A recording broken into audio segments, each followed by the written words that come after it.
Hello बच्चों, आज मैं आपको सरफेस एरिया एंड वॉल्यूम्स इसके जो फॉर्मूलेज हैं, जितने भी इस चैप्टर में फॉर्मूले हो सकते हैं वो मैं आपको बताऊंगी कौन कौन से हो सकते हैं। आप सब लोग मुझसे बहुत बार कह चुके थे कि मैम इस चैप्टर के फॉर्मूलेज बता दीजिए कौन कौन से हैं। तो चलिए आज देख लेते हैं कि हम इस चैप्टर में कौन कौन से फॉर्मूलेज करने वाले हैं। ठीक है, देखो सबसे पहले मैंने आप देख लो कि यहाँ पर मैंने क्यूबॉइड लिख रखा है, घनाभ। तो क्यूबॉइड में हमको 3 फॉर्मूले देखने होते हैं। कौन कौन से? एक तो सरफेस एरिया ऑफ क्यूबॉइड है यहाँ पर, ये रहा आपके पास, ठीक है ना। वो होता है 2 ब्रैकेट में LB + BH + HL, घनाभ का पृष्ठीय क्षेत्रफल। अब अगर मैं बात करूं लेटरल और कर्व्ड सरफेस एरिया, देखो लेटरल और कर्व्ड सरफेस एरिया ना दोनों एक ही बात है। तो अगर क्वेश्चन में लेटरल लिख के है तो भी आपको यही फॉर्मूला लगाना है, और कर्व्ड लिख के है तो भी यही लगाना है। ठीक है, हिंदी में इसको बोलते हैं वक्र पृष्ठीय क्षेत्रफल, किसका? घनाभ का। तो वो होता है 2 ब्रैकेट में LB × में H, ठीक है ना। उसके बाद अगर हम इसका थर्ड फॉर्मूला देखें, वो होता है वॉल्यूम ऑफ क्यूबॉइड, मतलब घनाभ का आयतन। तो वो भी हम पे क्या होता है? L × B × H। साथ के साथ मैंने नीचे ये भी लिख दिया है, देखो कि L, B और H क्या होता है, ताकि आपको कोई कंफ्यूजन ना हो। ठीक है, तो आपने देखा कि हमने घनाभ में 3 फॉर्मूले याद करने हैं, वो ये तीनों हैं, surface area, lateral surface area और वॉल्यूम। ठीक है, उसके बाद सेकेंड आता है यहाँ पर क्यूब, जिसको हम हिंदी में बोलते हैं घन। इसमें भी हमें 3 ही फॉर्मूले करने हैं, surface area of cube, lateral लो या कर्व्ड सरफेस एरिया लो क्यूब का, और वॉल्यूम ऑफ क्यूब लो। ठीक है, तो वो मैंने यहाँ पर तीनों ये फॉर्मूलेज मैंने यहाँ पर लिख दिए हैं, ये रहे। तो अब आप इन्हें अच्छे से याद कर लीजिएगा। साथ के साथ मैंने लिख दिया है कि ए क्या होता है, हमारे पास एज होती है, मतलब कि किनारा। ठीक है, उसके बाद अगर हम तीसरा देखें, कौन सा है तीसरा, वो है हमारा राइट सर्कुलर सिलेंडर, मतलब लंबवृत्तीय बेलन। तो बेलन में भी हमारे को यहाँ पर 3 ही फॉर्मूले करने हैं। कौन कौन से? Curved surface area, total surface area और वॉल्यूम, मतलब कि वक्र पृष्ठीय क्षेत्रफल, कुल पृष्ठीय क्षेत्रफल और आयतन। आप देख रहे हो लगभग सब में यही 3 चीज़ करनी है, बस इनके जो सूत्र हैं, फॉर्मूले हैं, वो अच्छे से याद होने चाहिए। ठीक है, तो वो तीनों मैंने यहाँ पर ये लिख दिए। अब इसमें R और H की बात हो रही है, तो मैंने यहाँ पर नीचे साथ साथ लिख दिया है कि R और H है क्या, मतलब कि रेडियस और हाइट है वो। ठीक है ना। तो देखो अभी तक 3 देख लिए हैं हमने, एक बार देख लो दोबारा से। यहाँ पर क्यूबॉइड का कर लिया हमने, ये रहा। ठीक है, उसके बाद क्यूब के फॉर्मूले ये रहे, तीनों फॉर्मूले मैंने लिख दिए हैं, साथ साथ लिख भी दिया है कौन सी चीज़ क्या है, ताकि आपको एग्जाम में कभी कोई दिक्कत हो ना। ठीक है, और राइट सर्कुलर सिलेंडर के ये रहे। अब बात करते हैं हम हॉलो सिलेंडर। ये भी कई बार हमारे पास आ जाता है, जो चीज़ खोखली हो, खोखला बेलन जिसको हम बोलेंगे। ठीक है, पाइप वगैरह के केस में हमने इसके क्वेश्चंस किए ना, जब पाइप आता था तो उसके जो क्वेश्चंस आते थे तो उसमें हम यही फॉर्मूला यूज़ करते थे। तो देखो इसमें 3 फॉर्मूले तो यहाँ पर है। बेस सरफेस एरिया, इसका मतलब क्या होगा, अगर मैं वो सिलेंडर जो भी हॉलो है वो बना दूँ, तो ये वाला जो बेस है, ये इसकी बात कर रहे हैं हम। तो अगर खाली इसका पूछा है ना, तो ये लगाएंगे, आधार का क्षेत्रफल जिसको हम बोलते हैं।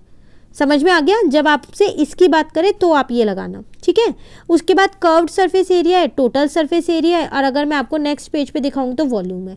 बाकी के 3 सेम वही हैं जैसे पीछे थे, जो 3 चीज़ें थी, तीनों के अपने अपने फॉर्मूले हैं। लेकिन अगर आप यहाँ ध्यान से देखो तो R यहाँ पर 2 दिख रहा होगा आपको, एक छोटा R और एक बड़ा R। क्यों भाई? क्योंकि ये हॉलो है, और जब हॉलो होगा तो अगर हम ये चीज़ लेते हैं ना उसमें, तो ये छोटे वाले R के लिए छोटा R इसके लिए यूज़ किया, बड़ा R इसके लिए यूज़ किया, है ना। तो देखो दोनों चीज़ ना मैंने यहाँ नीचे लिख भी दिए हैं साथ साथ, कि R जो है वो मेरी इंटरनल रेडियाई है, छोटी वाली आंतरिक त्रिज्या, और बाहर वाली जो बड़ा R है वो है एक्सटर्नल रेडियाई, बाहरी त्रिज्या। ठीक है, और H का मतलब तो ऊंचाई होता है, हर केस में सेम होता है, तो वो मैंने यहाँ लिख दिया। ठीक है, तो इसके अगर हम 4 फॉर्मूले देखें हॉलो के, तो 3 तो यहाँ पर लिखे हुए हैं मैंने। ठीक है, और उसके साथ एक ये लिखा हुआ है। ठीक है ना। अब बात करते हैं राइट सर्कुलर कोन की, लंबवृत्तीय शंकु की। तो शंकु में भी हमारे पास 3 ही फॉर्मूले हैं, वही curved surface area, total surface area, volume, वक्र पृष्ठीय क्षेत्रफल, कुल पृष्ठीय क्षेत्रफल और आयतन। सब में आपको यही 3 मिलेंगे, बस सूत्र आपको अच्छे से याद करना है। ठीक है, एक चीज़ और ध्यान रखिएगा, कर्व्ड को ही लेटरल बोलते हैं। ठीक है, तो ये तीनों फॉर्मूले मैंने यहाँ पर लिख दिए हैं, ये रहे। अब आप इसमें एक चीज़ नई देख रहे होंगे, वो क्या? एल का भी हमने किया था जब अपनी वर्कशीट्स की थी। तो देखो एल का फॉर्मूला मैंने यहाँ लिख दिया है कि एल कैसे निकालते हैं। L² = H² + R² होता है। ये फॉर्मूला आप 3 चीज़ें निकालने के लिए कर सकते हो। अगर आपको H निकालना है और L और R दे रखा है, ये दोनों, तो भी आप लगा सकते हो। अगर आपको ये दोनों दे रखे हैं और L निकालना है तो भी लगा सकते हो। और अगर आपको L और H दे रखा है, R निकालना है तो भी आप लगा सकते हो। ठीक है। एल का मतलब क्या होता है, स्लैंट हाइट, तिरक ऊंचाई। एच मतलब आपको पता है, आर मतलब आपको पता है, ठीक है। अब मैंने ना यहाँ पर देखो वॉल्यूम में एक और फॉर्मूला लिख दिया है, वो क्या लिखा है, ये तो होता ही होता है। कई बार ऐसा होता है हमारे को पाई आर स्क्वायर, इसकी जगह एरिया ऑफ बेस दे रखा होता है, आधार का क्षेत्रफल। एक ही बात है, आप जब अगर ये शंकु यहाँ पर बनाओ तो ये सर्कल के उसका ही तो है, वृत्त के आकार का। अगर इसका क्षेत्रफल पूछूं मैं तो पाई आर स्क्वायर ही तो होता है। तो वही आधार का क्षेत्रफल वो अगर उसने डायरेक्ट दे रखा है तो हम ये भी लगा सकते हैं, ठीक है ना। चलिए, तो आपने इसके देखे राइट सर्कुलर के, एक बार दोबारा दिखा देती हूँ कोन के मैं आपको। ये रहे आपके पास वो 3 है, ठीक है ना, और यहाँ नीचे मैंने लिख दिया है। चलिए आगे बढ़ते हैं। अब बात करते हैं हम स्फीयर की। स्फीयर में हमको 2 ही मिलते हैं, एक सरफेस एरिया और एक वॉल्यूम, पृष्ठीय क्षेत्रफल और आयतन। इसमें यही 2 होते हैं सिर्फ, ठीक है।